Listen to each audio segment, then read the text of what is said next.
Қасым-Жомарт Тоқаев тәуелсіздік бәрінен қымбат атты мақаласында көктем мерекесі Наурыз мейрамының мазмұнын байыта түсетін тұжырымдама жасауды ұсынған. Оның ішінде 15 Наурыз табиғат күні деп белгіленген болатын.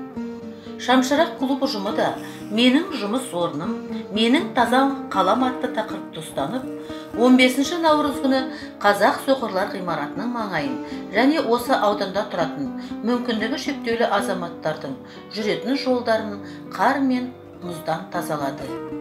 Елге қылған жақсылық еленбей қалмайды, еңбек еткен ерінбей кенелмей қалмайды.